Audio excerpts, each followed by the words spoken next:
Hey guys, what's up? It's the Merc And Lich Lord? here with Poolshed Games, and it is the beginning of October. I don't know about the Lich Lord here, but I know October is my favorite month. Which, if you've watched the most recent episode of the Quest for Gaming College, I kind of explained why, but I just love October. How do you feel about October? It is an amazing month. It's starting to get cooler, it's flannel weather, and we can sit in the pool shed without sweating profusely the whole time.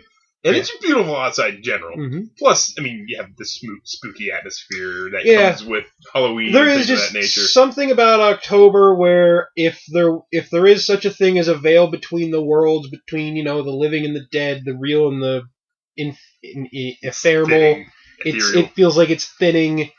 It feels like almost anything could happen in October. Is just that kind of month. Yep. And I feel like during this month I start reading like stuff that I really enjoy reading only at one time of the year. Like I've been reading a ton of Lovecraft and like the Cthulhu mythos and things of that nature. And I know you've been reading like Dracula and stuff like Frankenstein, and I get back into like old horror movies I love. Yep. Like all the old Romero movies and just generally a lot of the bad B-rate horror movies that are on TV because they're just so much fun to watch.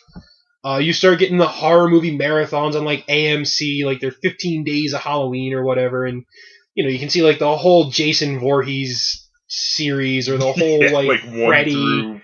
One through they should have stopped about 10 movies ago, but you're still watching them anyway. That's the thing, like 1, 2, and 3, I mean, they're pretty bad too, but they're just good because they're so ridiculously like cheesy that they're good.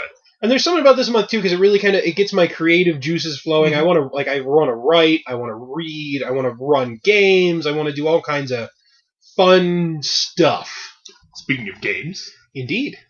It's mostly, obviously, this is a gaming channel, but we're going to basically just be playing horror and horror-like games throughout this month. Suspense, horror. Yep.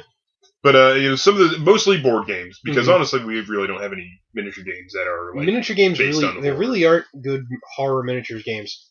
The closest would probably be, like, Malifaux, but even that kind of not... Spine Spur back in the day when that was a thing. I don't know if they ever got that restarted with the Kickstarter or not. Yeah. That was the closest thing to it, probably.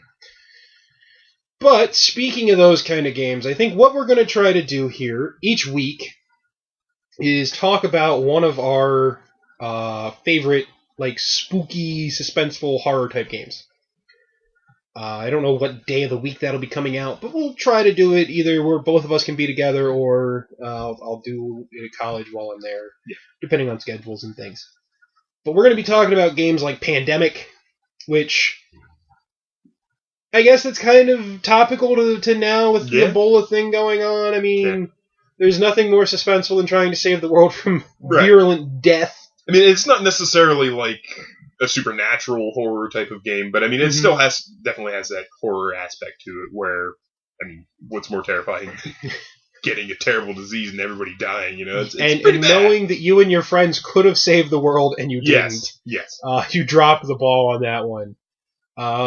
We'll be playing games and looking at games like Level 7 from Privateer Press, which is all about seclusion and trying to escape from aliens and an oppressive government system. We'll be looking at Letters from Whitechapel, which is basically like Victorian England, and one player plays Jack the Ripper while the other player plays the police force, and you're trying to find Jack the Ripper and things of that nature, which is a great game. I think we talked about it a little bit before, hopefully. We're going to look at Zombicide. I think that's what it's called. Yes. No, Zepocalypse. Zepocalypse is what it's called. We'll be looking at Zepocalypse.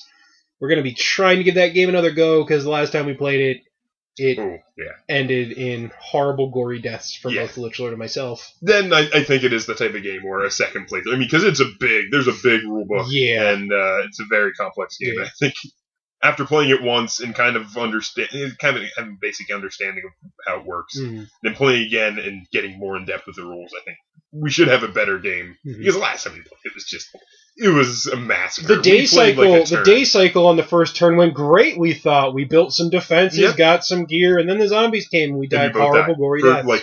The end of the first turn, we died. Yeah, and it was that was pretty bad. We're going to be looking at a lot of the Flying Frog Productions games. They're the people that made A Touch of Evil, Last Night on Earth. I think Space Invaders is another game. I think that's what it's called. And they're all these Well, A Touch of Evil is a cooperative game. Yeah. Where it's set in, 16th century America somewhere. Yep. And you play a band of these kind of forced into it monster hunters, and you're trying to save the town from, the werewolf or the vampire, anything like that. Last Night on Earth is this fun little zombie game where one player or one team of players is zombies, the other team is survivors, and you're trying to accomplish the scenario. And you bought Space Invaders. Yeah, Space Invaders. And it's kind of like Mars Attacks, where you have very kind of pulpy aliens with they have brains and skull, and they have the helmet and stuff like that. But basically, the game takes place in a circus, and the heroes are all members of this circus. And yeah, it's just fun. I mean, it's kind of a ridiculous and humorous game, but it also has kind of some of the atmospherics of B horror films, and I think it's a fun game. Aside from that, I mean, there's a couple other games we're probably going to touch upon. It'd be cool to do another game of Elder Sign like we did last year. Yeah, Elder Sign's a good game. Very fun game. We kind of did a narrative with it. Yeah, a little special. Yeah, even though I'm pretty sure... No, I think we won that game. We did. But it was a struggle. We did. It was a struggle. We almost did not. Yeah. I can't remember. I think you might have lost a character and had to bring a new one in. Yeah. Because I started as the professor, and I think I ended as, the librarian or something of that nature. But yeah. So, for the build-up to Halloween, we're going to be talking about these horror suspense games, and I also think we're going to talk a little bit about, how when you're playing those games, or if you're playing an RPG, you keep immersed in the horror suspense atmosphere. Because if you're trying to... It's important to work to achieve that when you're playing a game like that. I mean, there's all different kinds of things, like lighting, music... Yep. We're going to talk about all that at some point. Yeah, we've had some really great RPGs too, where we had an ice machine and we had candles. It was amazing. Yeah, I mean, it was a while ago when he did that, but surprisingly enough, the lighting in our office, if we turn all the lights off and we have enough candles on the table and placed around in the skull candle holders we have, it's bright enough and it keeps it warm enough in here to play a game. And you have the heater going too, which has kind of a weird, almost like a hellish red glow. Yeah. But we played. It was just like a D&D campaign, but it was very, it was terrifying actually. And that I think that should bring us up to kind of the highlight that will be at the end of the month on Halloween because it falls on a Friday. We're gonna try, and this is an invitation to people in the Williamsport area, or that can get to the Williamsport area if you want to play. In an RPG. It's going to be a one-off horror RPG. I'm going to come up with the scenario and the characters, and anybody that shows up, you're just going to be assigned a character, and you're going to get to play. You won't know what's going on until you're playing through it. It'll be D20 based. It's either going to be using D20 Modern or Pathfinder rules, or maybe 5th edition D&D, but that's if I can learn them between now and then with all the class stuff I have going on. And we're going to record that. Probably on this. It would be nice if we could get a camera by then. As we did have a camera. We did have a camera. And it worked good for a while. And it betrayed us. It did. And that's what makes us sad. Yep. But depending on what medium we have to record it with, we might try the candles and, really have the good atmosphere going. But that will be on Halloween. Yeah. Hopefully we can get enough people to play. Yeah, it'd be great. If we can't get enough people to play, we'll do some spooky board game, and we'll do the sepia filter, and maybe play some music in the background. It'll be good. But as you can tell, at least I'm gushing because I love this month and I love Halloween. He's kind of gushing. Sure. No, I really love Halloween too. It's great.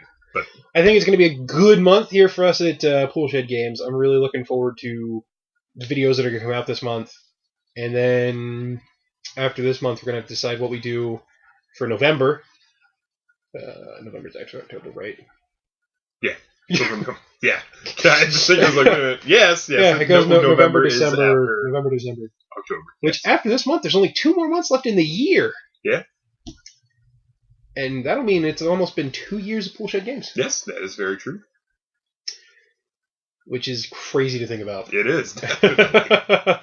But we'll, come November, maybe we'll think of something special, because I know Thanksgiving's in there. And, maybe we'll do something for that. I don't know what, but... And then we'll have Christmas. Maybe we'll do a Christmas special. Mm-hmm. I don't know. But those are months ahead. Right now we're going to focus on the spooky and the gothic and everything horrifying because it's October. It's October. Hopefully you guys liked the video. If you did, give us a thumbs up, subscribe, share us with your friends. If you want to talk about board games, role-playing games, miniature games that you think are spooky or have a good spooky atmosphere, leave them in the comments below, and we will see you guys next time here at Poolshed Games.